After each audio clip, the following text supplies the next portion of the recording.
Hey you guys, it's Kirsten. I am a mindset coach for dancers and I'm so thrilled to be bringing you guys this series of videos to help you through this time of quarantine where many of us are uncertain, we're navigating a lot of change and we're figuring out how to be a ballerina in the midst of it. So I definitely am eager to speak to you from the perspective of not only being a dancer myself, but also being a mindset coach. And I really want to equip you guys with different metaphors, ways of thinking through things, and also some practical strategies to help you overcome the core challenges that many dancers are facing right now.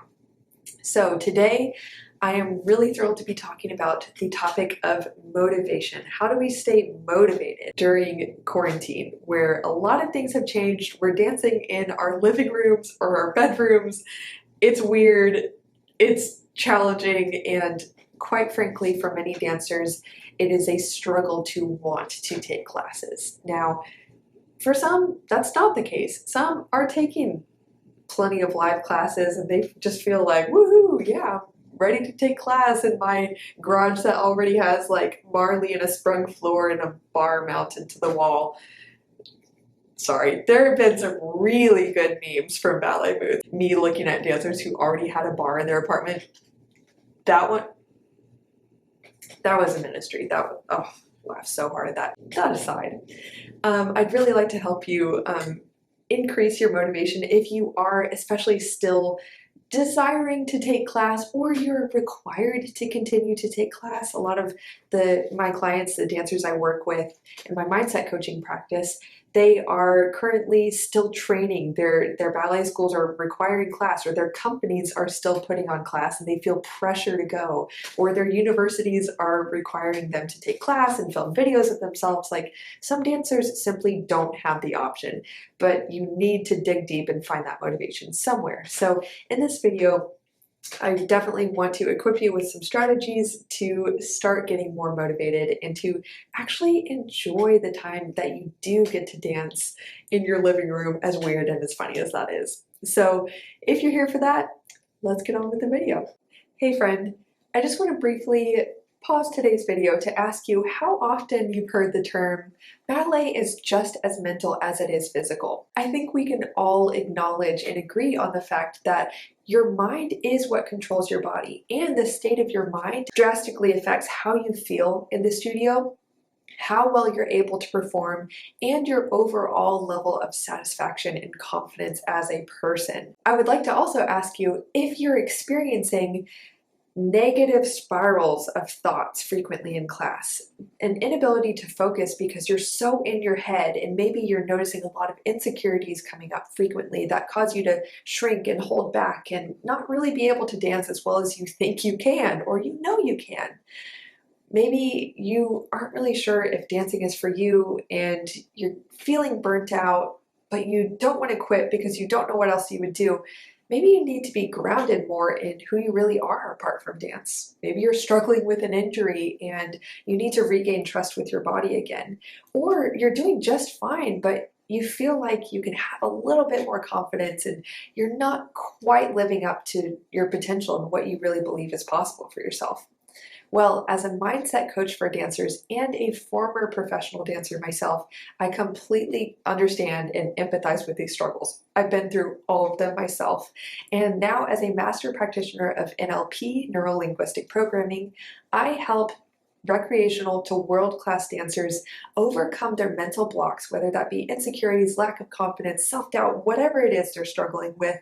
I help them resolve and overcome that and step into confidence so that they can finally achieve their personal and professional goals as dancers. What I love is helping dancers achieve joy and confidence in the studio again, because that is not only what unlocks their best dancing, but it's what helps them to connect with the reason why they started all this in the first place. Because, you know, if we're not enjoying what we're doing, why are we doing ballet in the first place? It's too hard if you don't love it. If you are interested in seeing if mindset coaching will be just the thing to get you into that experience in the studio that you've always wanted and to help you fulfill your potential as an artist, I would love to talk to you. I always offer for everybody a free 1-hour consultation with me where we uncover what's really stopping you and blocking you from achieving your goals. We talk about what your goals and aspirations are and what really inspires you about them, what is important to you about them. And then lastly, if we're a good fit for each other, we talk about what the coaching process would look like for you and what I would recommend as far as how long we work together. So I would love to speak with you if you would like to discover more about what mindset coaching is, what the process is like, what the benefits are, as well as read some fantastic testimonials from my former clients. Visit kirstenkemp.com and schedule your free consultation. I look forward to talking with you. Let's get into the video. The first thing I want to mention is I just want to give you guys some words of reassurance. I want to give you guys a little bit of perspective that I trust and I hope will automatically make you feel better about yourself, which is that you might be judging yourself a lot right now for not feeling so motivated, especially if you're comparing yourself to other dancers online who just magically seem to want to wake up early and just like spend all day dancing. And if you're not one of those, you probably feel guilty. You're maybe beating yourself up like, why don't I want to do this? Why don't I want to work harder? Why is this like such a struggle?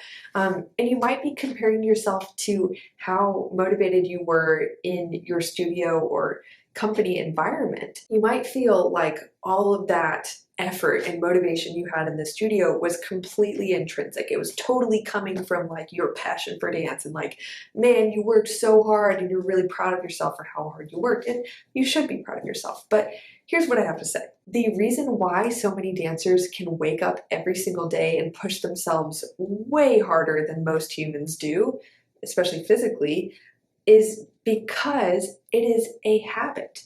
We go into this building every day and your brain actually switches into this mode of, okay, we're in the building, and it creates a mental frame of, oh, your brain is switched on, it's time to dance. This is where we work. And also, not only do you have that environmental trigger that brings up motivation instantly without you having to like conjure it up from this deep place, although we all have days where we need to do that, no matter where you are. But then also there's that communal aspect of dancing. Many of us go into the studio in the morning, we're tired, even though we get in the building and we're already like, whoop, okay, I'm mentally prepared to start dancing. Maybe you're still not like super motivated to give it 100%, but you're like, hey, I'm here. When you get into the studio, you also have that trigger of community. When other people that we are around and that we are in rapport with are doing a certain thing and they're doing it a certain way, we are usually going to easily and effortlessly match that. You're going to start to mirror their behaviors, their intention, their energy, without really having to try so hard or think about it. So not only do you have that, you have routine.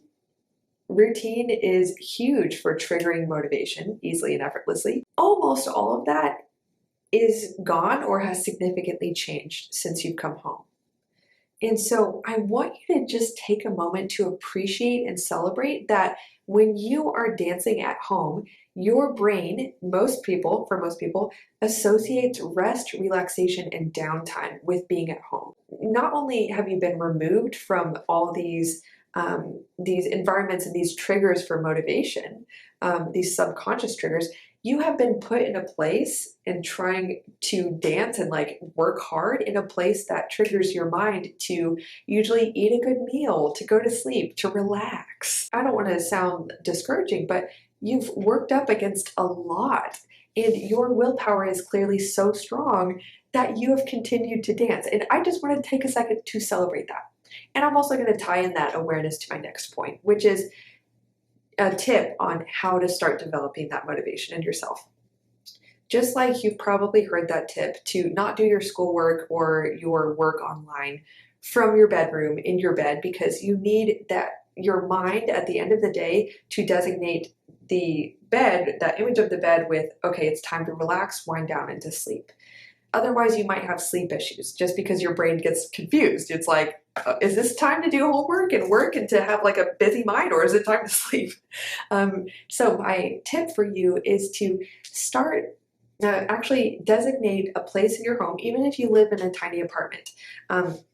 Have a place and even a time of day, if you can, where you have a setup that triggers your brain to start making this mental habit and this meaning out of, okay, when it's this time of day, we're in this space in the apartment or in the house, this is when we dance. You're going to start to build up those habits that you had in the studio environment that effortlessly trigger motivation. And that's kind of a no-brainer, but it really does help. The other thing is, if you're doing class or workouts on your own, I like to say to some of my clients, outsource your source of motivation. Don't just rely on willpower. That's hard. And to set yourself up for success, I like to say, make something else your boss. Make your playlist your boss. Make your playlist your boss. So what I mean by that is have a playlist where not only is that playlist a trigger now for you if you repeat it often for, oh, this engages a certain kind of energy, I'm motivated, this is the playlist I dance to. At a time of day I normally dance to, in a place where I normally dance now. All these things will more effortlessly trigger motivation rather than kind of having a flexible, loose schedule. You kind of have to work yourself up and remind yourself a few times to go take class, and that energy probably isn't going to be there. Then you'll guilt trip yourself for having such a hard time taking class. Outsource from relying on willpower and start setting systems in place to trigger your mind to make the meaning of, oh, it's time to dance now. The next thing I have to share with you is honestly the best part. It's the single most successful tool I have used to help clients, especially in this time of quarantine, to really get super motivated. Use imagery. And here's how specifically. The first thing I want you to do is imagine yourself now taking class, maybe in a few hours. What's the first thing that comes to mind? Is it a mental picture of you taking class on Zoom, a group class, and you're looking at the computer screen and you associate that mental picture with feeling lost, confused, unmotivated, you don't know the combination? Like, notice that mental image that comes to mind. One that's probably not super motivating. Now, imagine a time in the studio where you really were just on fire, you're feeling good about your dancing, and you just didn't want to stop. You're excited to go in the studio and to work. What's the mental image that comes to mind? For one of my clients, it was a mental image of her running back to the corner to do that pirouette again because she was so excited and full of energy, and she just wanted to see, could she do triples? Could she do quadruples the next time? So she had this mental image. It was like a movie really in her mind of she's running, she's going. And I said, okay, what's the look on your face when you're running to the corner? And she said, my eyes are bright, I'm engaged, I'm excited, I'm smiling. Okay, what's your posture? She kind of mirrored that posture in her body.